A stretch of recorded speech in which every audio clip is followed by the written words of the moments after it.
बताइए मैम। 272 के आसपास इसमें बाइंग की जा सकती है। स्टॉप लॉस रहेंगे 250 on a closing basis and targets रहेंगे 315 से 320 तक के। सेकेंड पिक रहेगी एनएमडीसी, जहां 65 के लेवल्स पर एंट्री की एडवाइस रहेगी।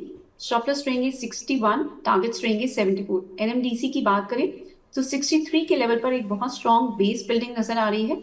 तो 61 के स्टॉप लॉस के साथ इस स्टॉक में थोड़े से डिप्स मिलते हैं तो बाइंग कर सकते हैं। और 74 टू 77 टारगेट्स। दूसरा नाम कौन सा था Sugandha ma'am? M finance. Okay, M finance 320 के टारगेट्स के लिए आप खरीदारी करेंगे, 250 का एक स्टॉप लॉस मेंटेन करेंगे। 281-82 के आसपास ये भी शेयर कामकाज कर रहा है, खरीदारी की राय है। दूसरा नाम है एनएमडीसी का, जहां पर सुगंधा मैम खरीदारी की राय दे रही हैं, करीब करीब 73 रुपए के टारगेट्स के लिए 61 का एक स्टॉप लॉस मेंटेन करेंगे और एनएमडीसी में भी खरीदारी करके चलने की राय सुगंधा मैम आपको दे रही हैं। सुगंधा मैम बहुत बहुत शुक्रिया, आज आप हमारे साथ जुड़े, दर्शकों सवालों के जवाब दिए और इस कार्यक्रम का हिस्सा बने और कंटिन्यूसली आपने अपनी गाइडेंस दी हमें तमाम स्टॉक्स को लेकर, बाजार को लेकर भी। बहुत बहुत शुक्रिया मैम हमारे साथ मौजूद रहने के लिए।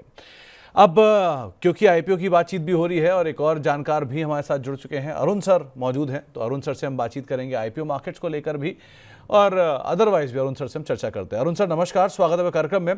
पहले तो आपसे बाजार के ऊपर एक व्यू चाहूँगा अरुण सर, क्योंकि कॉर्पोरेट अर्निंग्स की शुरुआत होने वाली है और आज से ही टीसीएस के नंबर हैं, प्लस बाकी मैक्रो सिनेरियो थोड़ा वीक साइड पे है, आज भी मार्केट प्रेशर में है। आप कैसे रीड कर रहे हो बाजार को?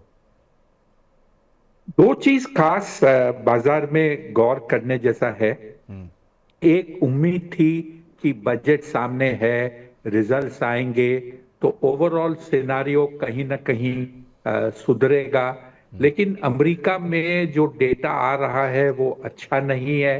रेट कट हुआ है, उसके बावजूद बॉन्ड यील्ड्स रेट के ऊपर, जो यूएस फेड रेट है उसके ऊपर चल रहे हैं। पैसा डाइवर्ट हो रहा है विश्व भर से, वहां के लोकल मार्केट्स में से निकलकर बॉन्ड में जा रहा है। ये इक्विटी मार्केट्स के लिए नेगेटिव है। रिजल्ट्स में बहुत ज्यादा उम्मीद इस बार भी नहीं है कि बहुत शानदार नतीजे आएंगे।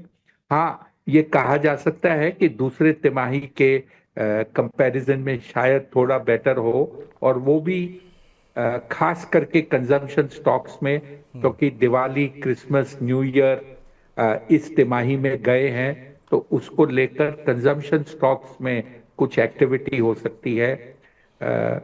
सबसे नेगेटिव बात यह है कि विदेशी संस्थागत निवेशक बेचने का नाम या बेचने का काम बंद ही नहीं कर रहे। कल भी उन्होंने जोर से बेचा या जमकर बेचा। ये सब चीज देखते हुए मेरे ख्याल से समय थोड़ा सा निवेश करने का, जो कहते हैं, उसमें अड़चने आ रही हैं। लेकिन ये एक समय है जिसमें आप एक पोर्टफोलियो रिव्यू कर सकते हैं। अगले एक साल के व्यू से स्टॉक सिलेक्शन करके एसआईपी के जरिए उसमें खुद इन्वेस्ट कर सकते हैं, जिससे कि अगले 1 से 3 महीने में आपका एक पोर्टफोलियो बन जाए। अरुण सर, आज का एक बड़ा इवेंट है टीसीएस के नंबर्स। ये देश की सबसे बड़ी आईटी कंपनी है, देश की दूसरी सबसे बड़ी कंपनी है, बेलवेदर है। और नंबर्स में जो अनुमान लगाया जा रहा है कि शायद स्लाइटली बेटर साइड पर रहेंगे क्यू ऑन क्यू बेसिस पे टीसीएस के नंबर, और यहीं से ही टोन सेट हो जाएगी पूरे आईटी सेक्टर की। इन नंबर्स को लेके या टीसीएस को लेकर कोई व्यू आप रख रहे हो क्या?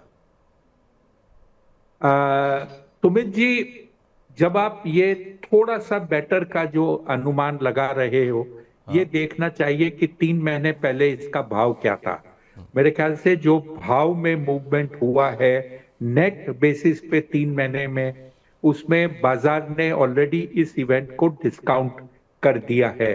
तो मुझे लगता नहीं है कि थोड़े से बेटर नतीजे आने के ऊपर या आने के बाद आपको इस शेयर में बहुत बड़ी तेजी देखने को मिले। नी जर्क रिएक्शन होकर पहले दिन ऊपर और फिर शाम तक नीचे हो जाए, बड़ी बात नहीं है, लेकिन ऑलरेडी प्राइस में फैक्टर्ड इन है।